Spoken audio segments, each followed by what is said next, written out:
भवतन्नः। तनः भवतनः। तनः माने क्या होता है? तनः माने होता है वैराग्य। तनः तनः माने होता है खामोशी, मायूसी, अकेलापन। कभी कभी आप कहते हैं मैं तनहा हूं, तनहा हो गया, मैं तनहा, मैं अकेला हो गया, मेरा कुछ नहीं दुनिया में। इसलिए इसमें भी ये शब्द है भवतनहा, समर्थ। भगवान कहते हैं भवतनहा, जब तू मायूस हो जाए, जब तू अकेला हो जाए सारी दुनिया से, तब तुझे भागवत आएगी, तब तू मुझे समझ पाएगा। इसके साथ उसके साथ भागवत भगवान समझ में नहीं आएगा किसी को। भगवान व्यास जी ने भागवत का वक्तव्य किया, और भागवत का वक्तव्य किया तो भागवत कहाँ सीखी व्यास जी ने? उनका कौन गुरु है व्यास जी का? भागवत सिखाने वाला कोई नहीं, नारद। नारद ने भागवत नहीं सिखाई। नारद ने कहा हरि जाप करो, नारायण भजो।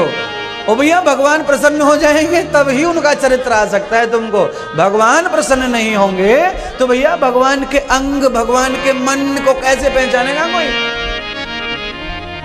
प्रफुल्लम न योग जतान मूलम। याद रखना, गाय, भैंस, बकरी जब पूरी प्रसन्न रहती है तभी दूध छोड़ती हैं आंचल में से, और नाराज रहती है तो मार लो, इंजेक्शन ठोक दो, जबरदस्ती खींचातानी कर लो। तो भैया 5 लीटर दूध देने वाली गाय 1 किलो दूध में ही लात मार के बाजू में कर देती है। और 5 लीटर दूध पूरा लेना प्यार से, तो वो अपने आप छोड़ देवे अपने आंचल में दूध को, हाथ लगाया कि धार बंध जावे। वो है उसके मन का दूध। और वो कब होगा? जब गाय पूरी प्रसन्न हो जाए तब होगा। और कैसे प्रसन्न करें गाय को? हाँ, गाय को प्रसन्न कैसे करें? तो कहा अतृप्तम न भूतेन मूलः। जिससे कुछ लेना है आप उसे तन से मन से प्रसन्न करो, तन से मन से आप प्रसन्न कर दो भैया गाय को, तन मन से।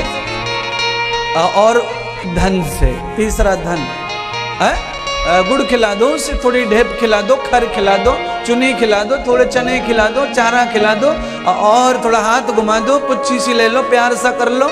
उसके बाद देखो कमाल उसका। हाँ, प्यार किया नहीं, आहार किया नहीं, व्यवहार किया नहीं, और शाम को बाल्टी लेके पहुंच गए। और जो अनायास ऐसे बाल्टी लेके पहुंच जाते हैं उनको लात के सिवाय कुछ नहीं मिलता है वहां। एवं भरा हुआ है, आंचल भरा हुआ है गाय का, 15 दिन पहले ही बच्चा दिया है, लबालब दूध से भरी है, पर नहीं दे रही। हाँ, आहार बिगड़ गया तो कैसे देगी? व्यवहार बिगड़ गया तो कैसे देगी?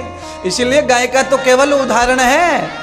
असली गाय तो परमात्मा ही है, जो सबके लिए कुछ न कुछ देता ही रहता है। उसे प्रसन्न करना है। और मैं आपको एक बात सही सही बोल रहा हूं, भगवान को प्रसन्न करने का ये आरती वारती वगैरह वगैरह ये तरीका नहीं है। ये तो बस भगवान को प्रसन्न होने का एक अंग सा है, हल्का सा एक विधि है।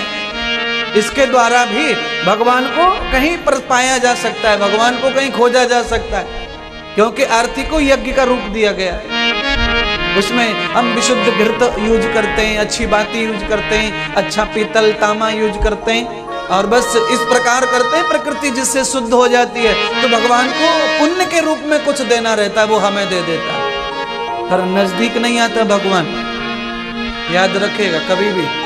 हाँ, आरती पूजा से भगवान कभी निकट नहीं आता है। आपको पुण्य सा दे देगा भगवान, क्योंकि आपने पुण्य जैसा ही किया है। अब भगवान को निकट करने का ये प्रयोग नहीं है, भगवान से पुण्य ले लो। आपने पुण्य सा किया है, जो हवा दुर्गंध से भरी थी आपने उसमें सुगंध सी भर दी, स्वाहा बोलकर, आहुति चढ़ाकर, सामग्री चढ़ाकर, घृत चढ़ाकर। पुण्य सा कर दिया तो पुण्य सब मिलेगा। और भागवत क्या कहती है, रामायण क्या कहती है, उसे ध्यान से समझें। दोनों ग्रंथों का प्रमाण एक है, दोनों ग्रंथ एक जैसी बात करते हैं, भागवत भी और रामायण भी। दोनों ग्रंथ समान जैसे चरित्र बताते हैं, महापुरुषों के, ऋषियों के और भगवत्ता के।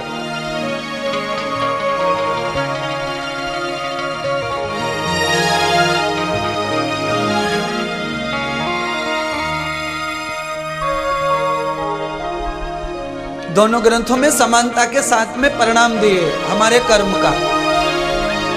क्या परिणाम दिया? तो भगवान ने कहा कि अंतहु देत दे सुखदाई,